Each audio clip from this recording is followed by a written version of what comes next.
ഈശോ മിശിഹായ്ക്ക് സ്തുതിയായിരിക്കട്ടെ. വചനമഴയിലേക്ക് ഏവർക്കും സ്വാഗതം. വിശുദ്ധ മത്തായി അറിയിച്ച സുവിശേഷം 4-ാം അധ്യായം 16-ാം തിരുവചനം. അന്ധകാരത്തിൽ സ്ഥിതി ചെയ്തിരുന്ന ജനങ്ങൾ വലിയ പ്രകാശം കണ്ടു.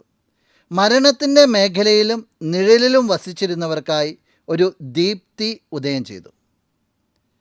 ഈശോയുടെ രംഗപ്രവേശന അവസരത്തിൽ യെശയ്യാ പ്രവാചകനെ കോട്ട് ചെയ്തുകൊണ്ട് സുവിശേഷകൻ പറയുന്നതാണ് ഈ വചനങ്ങൾ.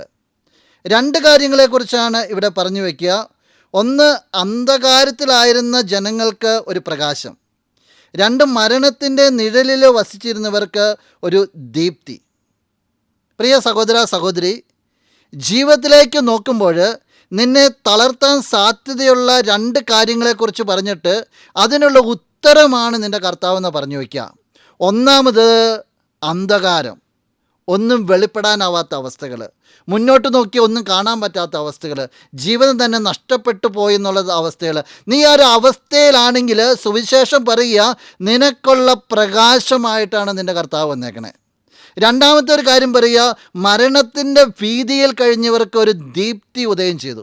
നിൻ്റെ ജീവിതത്തിൽ നിനക്കുണ്ടാകാൻ സാധ്യതയുള്ള എല്ലാ ഭയങ്ങളെയും ചേർത്ത് വെച്ചിട്ട് കർത്താവ് പറയുകയാണ്, അതിനുള്ള ദീപ്തി, ഭയത്തിനുള്ള ഉത്തരവും കൂടിയായിട്ടാണ് നിൻ്റെ കർത്താവ് ഭൂമിയിലേക്ക് വന്നത്. എന്ന് വെച്ചാൽ ജീവിതത്തിൽ നിരാശയുടെ ആവശ്യമില്ല, ജീവിതത്തിലെല്ലാം നഷ്ടപ്പെട്ടു പോയെന്ന് തോന്നേണ്ട ആവശ്യമില്ല. കാരണം നിനക്കായിട്ട് ഒരു കർത്താവുണ്ട്.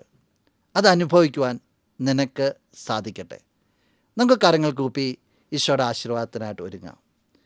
നമ്മുടെ കർത്താവ് ഈശോ മിശിഹായുടെ കൃപയും പിതാവായ ദൈവത്തിൻ്റെ സ്നേഹവും പരിശുദ്ധാത്മാവിൻ്റെ സഹവാസവും നിന്നോട് കൂടെയുണ്ടായിരിക്കട്ടെ, ഇപ്പോഴും എപ്പോഴും എന്നേക്കും.